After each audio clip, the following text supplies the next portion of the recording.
Halo alkane और हेलोजेनेस की बनाने की मेथड। कल हमने सीखा था 5 प्रमुख विधियों से हेलो एल्केन में सबसे पहले एल्केन का हाइड्रोजनीकरण करते हैं, उसको हमने सीखा। दूसरा सीखा था एल्केन से, जिसके अंतर्गत हमने मार्कोनिकॉफ का नियम, एंटी मार्कोनिकॉफ का नियम पढ़ा था। तीसरी विधि हमने एल्कोहल से पढ़ा, जिसमें PCl5 के साथ रिएक्शन, PCl3 के साथ रिएक्शन और थायोनिल क्लोराइड के साथ अभिक्रिया। इसके बाद हमने हुंस डीकर अभिक्रिया पढ़ा। इसके बाद लास्ट में हैलाइड विनिमय, जिसको हम फिंकलिस्टीन अभिक्रिया करते हैं। ये हमने लास्ट वीडियो में देखा था। आज के वीडियो में हम पढ़ेंगे हेलो एल्केन की केमिकल प्रॉपर्टीज, रासायनिक गुण पढ़ेंगे। चलिए चलते हैं हेलो एल्केन के रासायनिक गुण। हेलो एल्केन के रासायनिक गुण, इसे हम इंग्लिश में लिखेंगे केमिकल प्रॉपर्टीज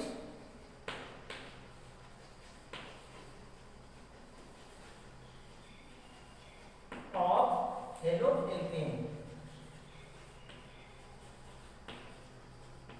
हेलो एल्केन में हमने किसका एग्जांपल लिया था? हेलो एल्केन में एथिल क्लोराइड, एथिल ब्रोमाइड या मेथिल ब्रोमाइड या प्रोपिल क्लोराइड या प्रोपिल ब्रोमाइड। इससे हम नए चीजें बनाएंगे, नए प्रोडक्ट बनाएंगे, नए प्रकार के सहायक उत्पाद बनाएंगे, नए उत्पाद बनाएंगे। देखते हैं, सबसे पहले हम हेलो एल्केन या एल्किन हैलाइड की अभिक्रिया करते हैं क्षार के साथ। तो एक पहला नंबर लिखेंगे हम क्षार के साथ अभिक्रिया, क्षार के साथ अभिक्रिया। क्षार sodium hydroxide, calcium hydroxide, potassium hydroxide. यहाँ पर हम सोडियम हाइड्रोक्साइड के साथ अभिक्रिया पढ़ेंगे एल्किन हैलाइड की, C2H5Cl। इसका नाम एथिल क्लोराइड या क्लोरोएथिल। इसकी अभिक्रिया हम सोडियम हाइड्रोक्साइड से कराते हैं। सोडियम हाइड्रोक्साइड से बनेगा C2H5OH, C2H5OH ethanol, ethyl alcohol भी कहेंगे या मोनोहाइड्रोक्सी एथेन भी कहेंगे या 1-हाइड्रोक्सी एथेन भी कहेंगे। और सहायक उत्पाद के रूप में निकलेगा, यहाँ पे देखें, सोडियम क्लोराइड NaCl। यदि हम सोडियम हाइड्रोक्साइड क्षार की उपस्थिति न करके हम कैल्शियम हाइड्रोक्साइड यूज करते हैं, तो C2H5Cl CaOH का होल ट्वाइस लिखें या फिर CaOH अलग से लिखेंगे, कैल्शियम हाइड्रोक्साइड। इसे हम बुझा हुआ चूना भी कहते हैं। यहाँ पर देखें OH की संख्या 2 है, कैल्शियम की संयोजकता +2 होती है। इसलिए हम यहाँ पर इसको बैलेंस करने के लिए, जब भी उत्पाद बनाएंगे बैलेंस करने के लिए यहाँ पर हम 2 कर लेंगे, 2C2H5, यहाँ पर 2 OH, तो बनेगा 2C2H5OH एथेनॉल। और क्या बचा? Ca। कैल्शियम की संयोजकता +2 होती है, यहाँ पर 2 क्लोरीन जुड़ा होने के कारण से CaCl2 कैल्शियम क्लोराइड बना। क्या नाम हुआ इसका? एथेनॉल। तो ये पहली रासायनिक अभिक्रिया हुई क्षार के साथ अभिक्रिया। अब हम चलते हैं दूसरी अभिक्रिया। क्षार के साथ अभिक्रिया करने के बाद पढ़ेंगे हम सिल्वर ऑक्साइड के साथ अभिक्रिया। देखिए सिल्वर ऑक्साइड का फॉर्मूला Ag2O। सिल्वर ऑक्साइड का पहले हम जलीय विलय बना लेंगे। सिल्वर ऑक्साइड की क्रिया जल के साथ करेंगे। जल के साथ जब हम कराते हैं तो AgOH, यहाँ पर देखें एक OH और दूसरा OH और 2 सिल्वर, तो ये बन जाएगा सिल्वर हाइड्रोक्साइड। तो बना हुआ सिल्वर ऑक्साइड का जलीय विलय सिल्वर हाइड्रोक्साइड कहेंगे। यहाँ पे नाम लिख लेंगे हम सिल्वर हाइड्रोक्साइड। इस सिल्वर हाइड्रोक्साइड की क्रिया यदि हम एथिल क्लोराइड से करते हैं तो हमें नया प्रकार का उत्पाद प्राप्त होगा C2 H5Cl प्लस AgOH बन जाएगा C2H5OH एथेनॉल और बन जाएगा AgCl। इसको हम हॉट सिल्वर भी बोलते हैं। C2H5OH एथेनॉल और प्लस बनेगा AgCl सिल्वर क्लोराइड। इसको हम क्या बोलते हैं? हॉट सिल्वर बोलेंगे। ये है दूसरी अभिक्रिया केमिकल प्रॉपर्टीज ऑफ हेलोएल्केन की।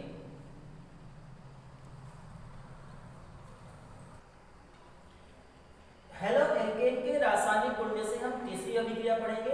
हेलोएल्केन की रासायनिक गुण में हमने दो अभिक्रियाएं पढ़ी, अब है तीसरी अभिक्रिया अमोनिया के साथ अभिक्रिया। अमोनिया का सूत्र NH3 अमोनिया। इस अभिक्रिया को हम अमोनीकरण भी कहेंगे।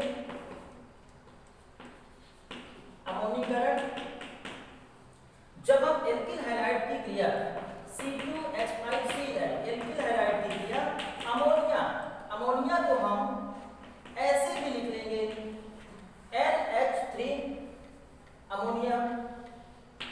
जब ये अमोनिया से क्रिया करेगा तो यहाँ का HCl निकल जाएगा और C2H5NH2 प्राप्त होगा।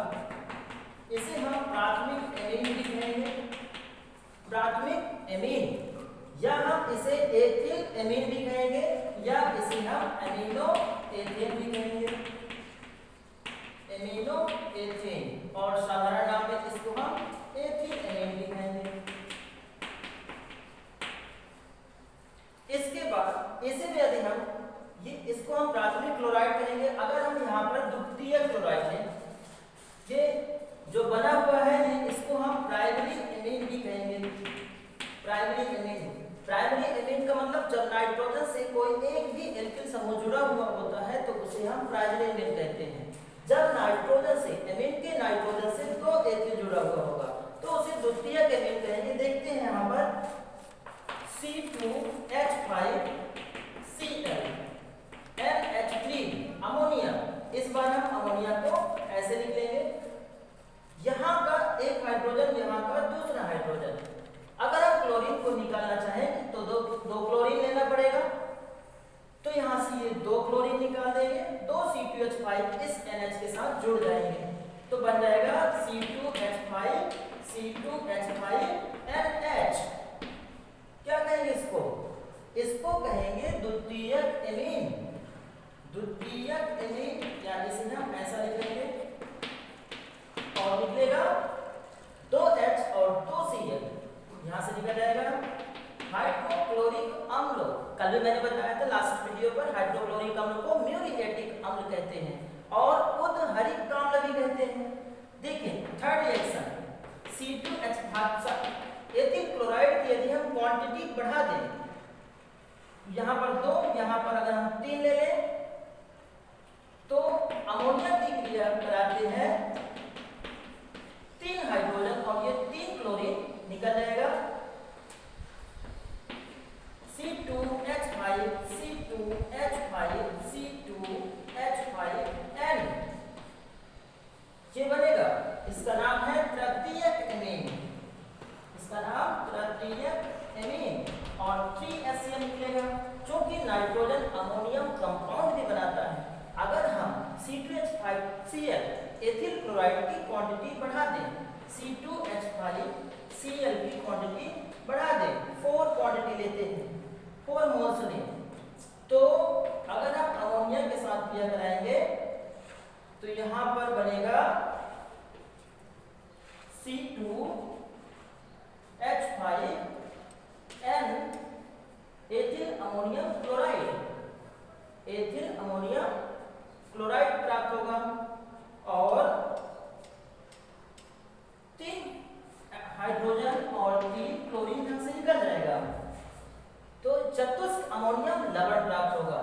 इसको हम इस तरीके से भी लिख सकते हैं, प्लस N के ऊपर इसका नाम हो जाएगा एथिल अमोनियम क्लोराइड या चतुष्क अमोनियम लवण, अमोनियम क्लोराइड। तो इस प्रकार से जब भी एथिल क्लोराइड की अभिक्रिया अमोनिया के साथ होती है तो इस 4 प्रकार के उत्पाद प्राप्त होते हैं। पहला है प्राथमिक एमीन, और चौथा है अमोनियम चतुष्क लवण का। अब हम हेलो एल्केन के रासायनिक गुण में से चौथे नंबर की बात करेंगे, सिल्वर नाइट्राइट AgNO2 के साथ अभिक्रिया। इसको बोलते हैं सिल्वर नाइट्राइट के साथ अभिक्रिया। सिल्वर नाइट्राइट का सूत्र होगा AgNO2। जब भी हम एथिल क्लोराइड की क्रिया सिल्वर नाइट्राइट AgNO2 के साथ करते हैं तो ethyl NO2 C2H5NO2 nitro ethane प्राप्त होगा। फिर से सुनेंगे, समझ लेंगे। यहाँ पर जब हम सिल्वर नाइट्राइट के साथ अभिक्रिया करते हैं तो नाइट्रो एथेन प्राप्त होता है, लेकिन जब हम यहाँ पर सिल्वर नाइट्राइट की जगह पर पोटेशियम नाइट्राइट लेते हैं तब वहां पर एथिल नाइट्राइट प्राप्त होगा, एथिल नाइट्रो प्राप्त नहीं होगा। यहाँ पर नाइट्रो एथेन लिखेंगे, नाइट्रो एथेन प्लस AgCl। ऐसा क्यों होता है, नाइट्रो एथेन प्राप्त होता है? क्योंकि जो सिल्वर का बना हुआ यौगिक होता है वो सहसंयोजी लक्षण वाला होता है, लेकिन जब हम पोटेशियम नाइट्राइट के साथ रिएक्ट कराते हैं तो पोटेशियम नाइट्राइट एक आयनिक यौगिक होने के कारण से ये potassium nitrite ethyl nitrite product form करता है। देखते हैं पांचवी अभिक्रिया KNO2 के साथ अभिक्रिया, KNO2 के साथ अभिक्रिया, एथिल क्लोराइड की अभिक्रिया पोटेशियम नाइट्राइट ONO KONO ऐसा भी लिख सकते हैं। तो कौन सा प्रोडक्ट बनेगा, मैंने अभी बताया, पोटेशियम क्लोराइड निकल जाएगा। पोटेशियम क्लोराइड को हम सिल्वीन कहते हैं। तो यहाँ से देखें, यहाँ पे लिख दें या फिर प्रोडक्ट के सहायक उत्पाद के रूप में लिखेंगे C2H5ONO, C2H5ONO प्राप्त होगा। इसका नाम रहेगा एथिल नाइट्राइट। जब कार्बन से ऑक्सीजन जुड़ा हो या ऑक्सीजन से कार्बन जुड़ा हो तो उसे हम एथिल नाइट्राइट कहेंगे। जब एथिल नाइट्राइट प्राप्त होगा और निकल जाएगा सिल्वीन पोटेशियम क्लोराइड। तो ये हुआ पोटेशियम क्लोराइड। अगली अभिक्रिया पढ़ेंगे हम पोटेशियम हाइड्रोक्साइड के साथ अभिक्रिया। छठवीं अभिक्रिया होगी जलीय पोटेशियम हाइड्रोक्साइड के साथ अभिक्रिया। क्षार जलीय पोटेशियम हाइड्रोक्साइड के साथ अभिक्रिया। जब हम जलीय पोटेशियम हाइड्रोक्साइड के साथ अभिक्रिया कराते हैं, KOH के साथ अभिक्रिया कराते हैं तो एथेनॉल प्राप्त होता है। देखते हैं इस अभिक्रिया को, समझेंगे। फर्क है जलीय और एक्वस। जलीय को एक्वस बोलते हैं। जब हम एल्कोहलिक KOH लेंगे तब वहां से प्रोडक्ट दूसरा कुछ बनेगा। इसको देखते हैं, जलीय KOH C2H5Br ले लें, ब्रोमो एथेन।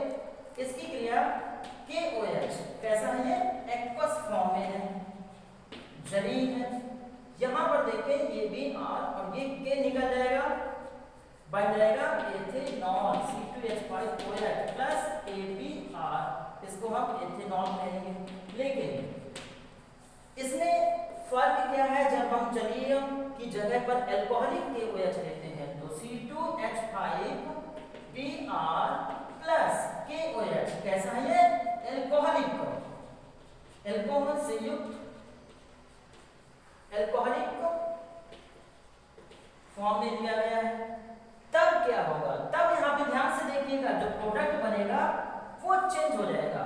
यहाँ का C2H5 से एक हाइड्रोजन निकल जाएगा, C2H4 बनेगा। क्या नाम होगा, एल्कीन। दो कार्बन है तो एथीन है, ये इसको एथिलीन भी कहते हैं। तो यहाँ का हाइड्रोजन, यहाँ का हाइड्रोजन और यहाँ का OH ये निकल जाएगा H2O। और देखें KBr पोटेशियम ब्रोमाइड निकल जाएगा, पोटेशियम ब्रोमाइड। तो हमने इस रिएक्शन में क्या सीखा, क्या चेंज था, यहाँ एक्वस फॉर्म में यदि पोटेशियम हाइड्रोक्साइड लिया गया है तो एथेनॉल प्राप्त होता है। एल्कोहलिक फॉर्म में अगर KOH लिया गया है तो यहाँ पर एथिलीन प्राप्त होता है, एथिलीन। या एथिलीन कहें हम।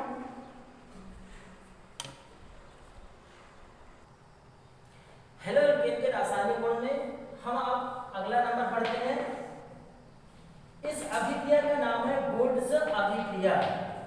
वुड्स अभिक्रिया काफी फेमस अभिक्रिया, और ये नीट या फिर IIT ऐसे एग्जाम्स में पूछता है वुड्स। इसको हम ऐसा भी लिख सकते हैं, वुड्स रिएक्शन।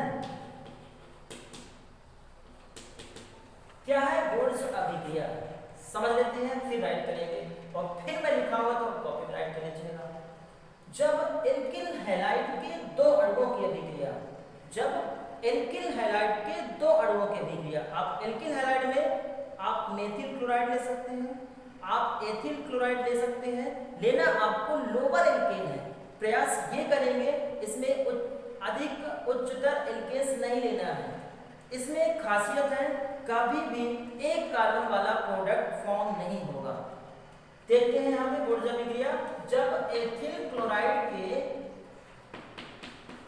दो अणु, ऐसा लिख लें, या फिर एथिल क्लोराइड के दो ही अणु ले लें, एथिल क्लोराइड के दो अणु, इसकी क्रिया सोडियम के साथ, sodium it is a flammable elements, sodium के साथ ईथर की उपस्थिति में, शुष्क ईथर, ईथर का सूत्र ROR, ईथर की उपस्थिति में जब हम अभिक्रिया कराते हैं तो देखें, एक क्लोरीन इसके पास एक माइनस चार्ज, दो क्लोरीन इसके पास दूसरा माइनस चार्ज, उसको बैलेंस करने के लिए एक ही सोडियम है, सोडियम हमेशा +1 ऑक्सीडेशन स्टेट शो करता है, एक ही ऑक्सीकरण अवस्था शो करता है। तो यहाँ पर हम दो अणु ले लेंगे, ये निकल जाएगा सोडियम क्लोराइड और बनेगा उच्चतर सदस्यीय एल्केन। देखिए 2 C2H5 बना। अगर हम इसको जोड़ देंगे तो क्या बनेगा बताएं, C4H10। क्या नाम होगा इसका, C4H10, और प्लस निकलेगा सोडियम क्लोराइड, रॉक सॉल्ट बोलते हैं इसको, इसको बोलते हैं टेबल सॉल्ट। C4H10 इसका क्या नाम हुआ, ब्यूटेन। तो वुड्स अभिक्रिया में हमने देखा, जब एथिल क्लोराइड के दो अणुओं की क्रिया सोडियम के साथ शुष्क ईंधन की उपस्थिति में कराते हैं तो क्या प्राप्त होता है, ब्यूटेन प्राप्त होता है। तो बना लेंगे इसको। अब हम चलते हैं नेक्स्ट रिएक्शन, फ्रैंकलैंड अभिक्रिया। फ्रैंकलैंड अभिक्रिया बहुत सिंपल सी अभिक्रिया। अगर आपको वुड्स अभिक्रिया समझ में आ गई होगी, आपको एक जगह चेंज कर देना है, बन जाएगा फ्रैंकलैंड अभिक्रिया। समझ लेते हैं, इसमें भी एथिल क्लोराइड ले या फिर एथिल ब्रोमाइड ले, फिलहाल हम एथिल क्लोराइड ही लेंगे। एथिल क्लोराइड के दो अणु, तो ये दो अणु ये, इसकी क्रिया अब हम सोडियम के साथ ना कराकर जिंक के साथ कराएंगे। जिंक मतलब जस्ता या सद। जिंक की क्वांटिटी हमेशा मिट्टी में सर्वोत्तम पाई जाती है, क्योंकि जहां पर धान की खेती होती है वहां जिंक ज्यादा पाया जाता है। इसका क्या मतलब है, जिंक की एफिशिएंसी अगर ज्यादा है तो वहां पैदावार धान की बहुत ज्यादा होगी। तो जिंक के साथ यहाँ पर हम अभिक्रिया कराएंगे, किसकी उपस्थिति में, सेम जो वुड्स अभिक्रिया की उपस्थिति में था वही शुष्क ईथर की उपस्थिति में, शुष्क ईथर की उपस्थिति में ही अभिक्रिया कराएंगे। क्या बनेगा, ब्यूटेन। फिर से तो बन जाएगा C4H10, ब्यूटेन, ब्यूटेन बन जाएगा। और क्या निकलेगा, Zn की संयोजकता +2 होती है। आपको पता है Zn की संयोजकता या ऑक्सीकरण अवस्था +2 क्यों होती है, +2 होती है। जब भी जिंक का इलेक्ट्रॉनिक विन्यास करते हैं तो उसके पास 3d10 और 4s2 प्राप्त होता है। D के कॉन्फ़िगरेशन को स्टेबल स्थायी बनाए रखने के लिए 4s के 2 इलेक्ट्रॉन त्याग दिए जाते हैं, इसलिए ये +2 ऑक्सीकरण अवस्था शो करता है और क्लोरीन के साथ जुड़कर ZnCN2 बनाता है। क्या नाम हो जाएगा इसका, जिंक क्लोराइड, जिंक क्लोराइड। इस प्रकार दोनों भी अभिक्रियाएं, वुड्स अभिक्रिया और फ्रैंकलैंड अभिक्रिया राइट कर लेंगे अपनी कॉपी में। इसके बाद पढ़ेंगे हम अपचयन।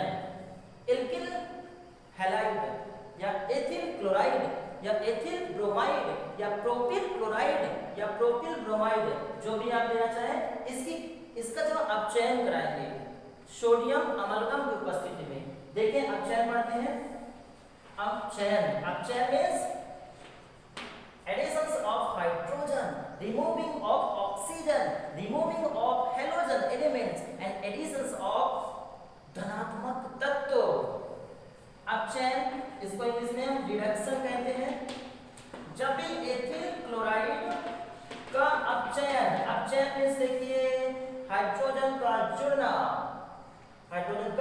जुड़ना, तो जब हाइड्रोजन जुड़ता है तो ये HCl बनेगा और C2H5H जुड़ जाएगा। ये जिंक अमलगम की उपस्थिति में होगा, H2O की उपस्थिति में होगा। ध्यान रखिएगा, जिंक अमलगम का नाम सुना है आप लोगों ने? अमलगम जब कौन सी बीमारी, पायरिया, स्कैल्पी बीमारी होती है दांतों की मशहूर, तो जब दांत खराब हो जाते हैं तो अमलगम भर दिया जाता है, वही अमलगम, जिंक अमलगम। C2H5H जोड़ देंगे C2H6 प्राप्त होगा। तो इस प्रकार एथेन उत्पाद प्राप्त होगा और हाइड्रोजन क्लोराइड सहायक उत्पाद के रूप में म्यूरिएटिक अम्ल भी करते हैं उसको हम। तो इस प्रकार म्यूरिएटिक अम्ल भी प्राप्त होगा अपचयन। इसके बाद हम पढ़ेंगे विलियमसन संश्लेषण। आपको पता है विलियमसन संश्लेषण में क्या बनता है? ईथर। विलियमसन संश्लेषण में बनेगा ईथर। देखते हैं विलियमसन संश्लेषण। तब तक आप इसको कॉपी में नोट कर लेंगे पूरा।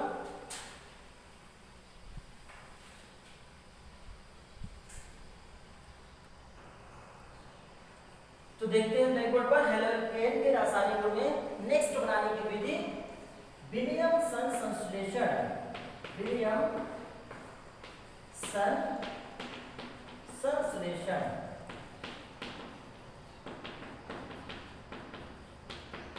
क्या है? विलियमसन संश्लेषण देखें, जब एथिल क्लोराइड की अभिक्रिया, सोडियम एथॉक्साइड, इसको हम सोडियम एल्कोक्साइड भी कहेंगे। तो सोडियम एथॉक्साइड का सूत्र देखें C2H5, इसका नाम एथिल, ऑक्सीजन जोड़ देंगे एथॉक्साइड, सोडियम जोड़ देंगे सोडियम एथॉक्साइड। तो जब हम एथिल क्लोराइड की अभिक्रिया सोडियम एथॉक्साइड से कराते हैं तो यहाँ का सोडियम और यहाँ का क्लोरीन बाहर निकल जाएगा, बनेगा C2H5O C2H5 ether, ROR ether, या क्या कहेंगे इसको? एथॉक्सी एथेन, आयोडेसी नाम में हो जाएगा एथॉक्सी एथेन या डाई एथिल ईथर और निकल जाएगा NaCl। इस प्रकार ये विलियमसन संश्लेषण एक बार और सीखते हैं इसको हम। अगर C2H5Cl एथिल क्लोराइड की अभिक्रिया सोडियम एथॉक्साइड से करते हैं तो ईथर प्राप्त होता है, इसको हम विलियमसन संश्लेषण अभिक्रिया कहेंगे। अगला है, अब हम आते हैं पोटेशियम साइनाइड। पोटेशियम साइनाइड के साथ अभिक्रिया, पोटेशियम साइनाइड के साथ अभिक्रिया। पोटेशियम साइनाइड का क्या सूत्र है? पोटेशियम साइनाइड KCl, देखिए यहाँ पर C2H5Cl, इसकी क्रिया जब हम potassium cyanide alkyl halide, halo alkane को और क्या कहेंगे? एल्किल हैलाइड, एथिल क्लोराइड इसका नाम है, पोटेशियम साइनाइड के साथ अभिक्रिया कराएंगे तो क्या बनेगा? C2H5Cl, इसका नाम हो जाएगा एथिल साइनाइड और प्लस KCl। लेकिन जब हम सिल्वर साइनाइड के साथ अभिक्रिया कराएंगे तो वहां पर आइसोसाइनाइड प्राप्त होगा। जब हम नोट करेंगे इसको C2H5Cl पोटेशियम साइनाइड C2H5Cl। लेकिन जब हम सिल्वर साइनाइड, चूंकि ये आयनिक नेचर होने के कारण से यहाँ पे साइनाइड प्रोडक्ट बनाता है, लेकिन जब हम AgCl के साथ अभिक्रिया करते हैं सिल्वर साइनाइड के साथ अभिक्रिया करते हैं तो यहाँ पर आइसोसाइनाइड बनता है, क्योंकि सिल्वर सहसंयोजी प्रकृति का होता है। ये जो कंपाउंड बना हुआ है सिल्वर साइनाइड, ये सहसंयोजी नेचर का होता है। और ये पोटेशियम साइनाइड आयनिक नेचर का होता है। आयनिक मींस होता है प्लस और माइनस, इसमें द्विध्रुव आयन होते हैं जो एक दूसरे से इलेक्ट्रोस्टैटिक फोर्स से जुड़े होते हैं, वैद्युत आकर्षण बल से जुड़े होते हैं। AgCN तो बनेगा C2H5NC, Cn साइनाइड और Nc आइसोसाइनाइड, याद रखेंगे तो इसका नाम हो जाएगा एथिल आइसोसाइनाइड। एथिल आइसोसाइनाइड और क्या निकलेगा AgCl, सिल्वर क्लोराइड, या इसको हम हॉर्न सिल्वर बोलेंगे। इसका क्या नाम होगा एथिल साइनाइड, इसको भी नोट करेंगे। इसके बाद हम पढ़ेंगे मैग्नीशियम के साथ अभिक्रिया। अगली अभिक्रिया मैग्नीशियम Mg। मैग्नीशियम क्या है धातु, मैग्नीशियम धातु के साथ अभिक्रिया। जब हम एल्किल क्लोराइड, एल्किल ब्रोमाइड या एथिल क्लोराइड की अभिक्रिया करते हैं मैग्नीशियम से तो बन जाएगा C2H5MgCl, ethyl magnesium chloride. C2H5 alkyl, alkyl को किससे दर्शाते हैं R से, Mg लिखे रहेंगे थे। Cl हेलोजन है, हेलोजन को हम X से दर्शाते हैं, क्या लिखा RMgX, ग्रिग्नार्ड अभिकर्मक। तो इस प्रकार ये ग्रिग्नार्ड अभिकर्मक प्राप्त होता है, ग्रिग्नार्ड अभिकर्मक। कॉपी में इसको राइट कर लेंगे, ग्रिग्नार्ड अभिकर्मक।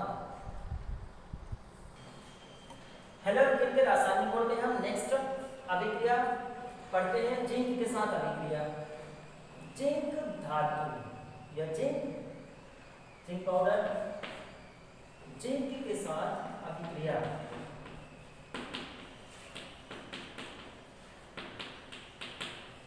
जिंक के साथ अभिक्रिया रिएक्ट विथ जिंक या जिंक टेस्ट करें। C2H5 एथिल क्लोराइड, इसकी क्रिया जिंक से करते हैं। यहाँ पर जिंक के साथ एथिल क्लोराइड की अभिक्रिया करने पर डाईएथिल जिंक प्राप्त होता है, डाईएथिल जिंक C2H5, यहाँ मोल ट्वाइस लिख देंगे डाईएथिल, एक जिंक यहाँ पर ये बन जाएगा डाईएथिल जिंक, डाईएथिल जिंक। एक जिंक देखिए बचा हुआ है, इसको हम यहाँ 2 जिंक ले लें और यहाँ तो ये बैलेंस हो जाएगा, 2 क्लोरीन और 1 जिंक बचा हुआ है तो बन जाएगा ZnCl2, zinc chloride, zinc chloride. Note कर लेंगे। इसके बाद हम लेड के साथ अभिक्रिया पढ़ेंगे। नेक्स्ट अभिक्रिया है लेड, Pb, लेड के साथ अभिक्रिया।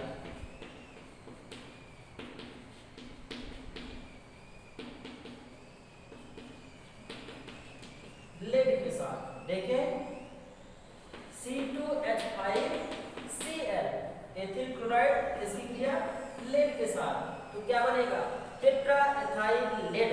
आपने सुना होगा पेट्रोल के ज्वलनशीलता को कम करने के लिए आजकल टेट्रा एथाइल लेड TEL नाम सुना होगा, टेट्रा एथाइल लेड उसमें मिलाया जाता है। तो कैसे बनेगा tetra, tetra ethyl, tetra means 4, tetra ethyl ये बना C2H5 lead, tetra ethyl lead. अब देखिए हमारे पास कितने क्लोरीन, 4 क्लोरीन, तो ऐसा लिख देंगे 4 क्लोरीन। Pb की संयोजकता +4 और +2 होती है, तो यहाँ पर टेट्राएथाइलेट में +4 ऑक्सीकरण अवस्था में है, बच यहाँ पर 3 लेते हैं अभी, तो एक Pb से जुड़ गया है C2H4, बचा हुआ 2 Pb इस तरह से ये, और यहाँ पर जोड़ देते हैं तो बन जाएगा लेड क्लोराइड। तो बना यहाँ पर टेट्रा एथाइल लेड, इसका नाम रहेगा टेट्रा एथाइल लेड। चलिए हम अगली अभिक्रिया पढ़ते हैं, फ्रीडल क्रॉफ्ट अभिक्रिया। फ्रीडल क्रॉफ्ट अभिक्रिया, अगली अभिक्रिया है फ्रीडल क्रॉफ्ट अभिक्रिया, बहुत खास अभिक्रिया। जितने भी एग्जाम्स होते हैं केमिस्ट्री में, विभिन्न ऑनलाइन एग्जाम या ऑफलाइन जो भी एग्जाम होते हैं, उसमें फ्रीडल क्रॉफ्ट अभिक्रिया सबसे महत्वपूर्ण। फ्रीडल क्रॉफ्ट में क्या करते हैं, बेंजीन, हम बेंजीन को ऐसे भी लिख सकते हैं, ये देखें बेंजीन, एरीन भी बोलते हैं। इस बेंजीन की क्रिया अगर हम मेथिल क्लोराइड से करा दें, मेथिल क्लोराइड से, इसकी उपस्थिति में निर्जल AnCl3 एल्यूमिनियम क्लोराइड, निर्जल एल्यूमिनियम क्लोराइड, फिर से देखें, फिर benzene react with methyl chloride in the presence of dehydrated aluminum chloride and the product form of toluene। तो क्या बनेगा, टॉलुइन बनेगा। क्या है सूत्र टॉलुइन का, ये बेंजीन रिंग और बेंजीन रिंग से ऊपर जुड़ जाएगा मेथिल। जैसे ही इस नाभिक से मेथिल जुड़ेगा तो यहाँ का हाइड्रोजन जुड़ जाएगा Cl के साथ और निकल जाएगा हाइड्रोक्लोरिक एसिड। क्या बना, मेथिल बेंजीन, मेथिला बेंजीन, लेकिन हम इसको क्या कहेंगे, टॉलुइन। तो ये बनेगा फ्रीडल क्रॉफ्ट अभिक्रिया में टॉलुइन। हेलोएल्केन के रासायनिक गुण में हम लास्ट टॉपिक पढ़ेंगे बनाने के विधि में, हैलोजनीकरण।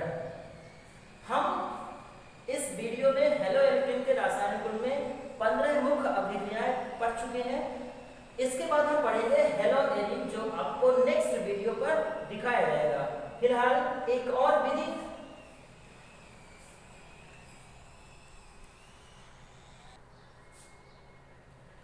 आज हमने हेलोएल्केन्स की केमिकल प्रॉपर्टीज पढ़ी, हेलोएल्केन के रासायनिक गुण, जिसमें लास्ट बचा हुआ रासायनिक गुण हैलोजनीकरण, हैलोजिनेशन, हैलोजनीकरण, या इसको हम हैलोजिनेशन भी कहेंगे। क्या है हैलोजनीकरण, देखते हैं। हैलोजनीकरण में चाहे आप क्लोरीन जोड़ दें तो बन जाएगा क्लोरीनीकरण, ब्रोमीन जोड़ दें तो बन जाएगा ब्रोमीनीकरण, आयोडीन जोड़ दें तो अब बन जाएगा आयोडीनीकरण। देखिए यहाँ पर C2H5Cl एथिल क्लोराइड, इसका हम क्लोरीनीकरण करें in the presence of sunlight, सूर्य के प्रकाश की उपस्थिति में, in the presence of sunlight. यहाँ का एक क्लोरीन और यहाँ का एक H निकल जाएगा HCl, C2H4Cl2 बन जाएगा, C2H4Cl2। क्या नाम हो जाएगा इसका, एथिलीन डाइक्लोराइड या 1,1 डाइक्लोरोएथेन। कैसे, 1,1 डाइक्लोरोएथेन, 1,1 डाइक्लोरोएथेन कहेंगे इसको।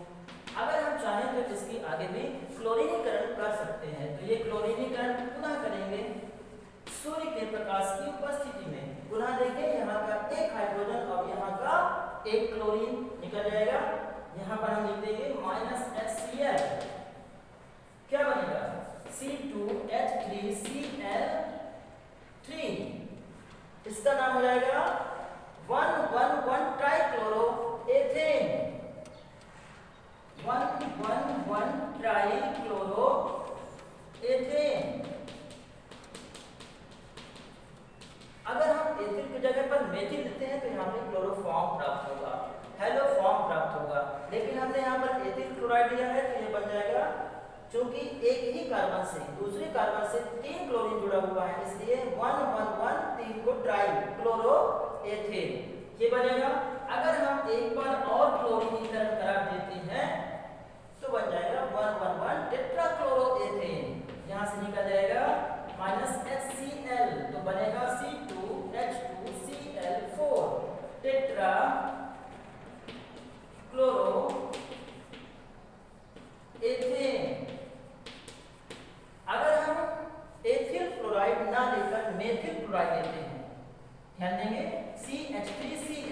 क्लोरीनीकरण होगा सूर्य के प्रकाश की उपस्थिति में, यहाँ से HCl निकल जाएगा। देखिए एक H यहाँ का, एक Cl, तो बन जाएगा CH2Cl2, CH2Cl2, methylene dichloride, methylene dichloride. अगर इसके आगे भी यदि हम क्लोरीनीकरण कर देते हैं तो पुनः सूर्य के प्रकाश की उपस्थिति में HCl निकल जाएगा, बन जाएगा CHCl3, CHCl3, ट्राइक्लोरोमेथिन कहें या क्लोरोफॉर्म कहेंगे इसको हम, क्लोरोफॉर्म। सुबहाने पे क्या होता है, सुबहाने या सोने पर आदमी होश हो जाएगा, क्लोरोफॉर्म। एक बार अगर हम क्लोरीन के साथ अभिक्रिया कराते हैं सूर्य के प्रकाश की उपस्थिति में तो HCl पुनः निकल जाएगा और CCl4 carbon tetrachloride last product प्राप्त होता है, जिसको हम पायरीन भी कहते हैं। क्या कहेंगे इसको हम, पायरीन या 111 टेट्राक्लोरोमेथेन या टेट्राक्लोरोमेथेन या पायरीन या कार्बन टेट्राक्लोराइड भी कहते हैं। आज हमने क्लोरोफॉर्म, लास्ट में हमने हेलोल्केन के संपूर्ण रासायनिक अभिक्रियाएं एनसीईआरटी पैटर्न के आधार पर पढ़ाई की। इसको नोट्स कर लीजिएगा। हम हेलो एरेन्स की चर्चा करेंगे नेक्स्ट।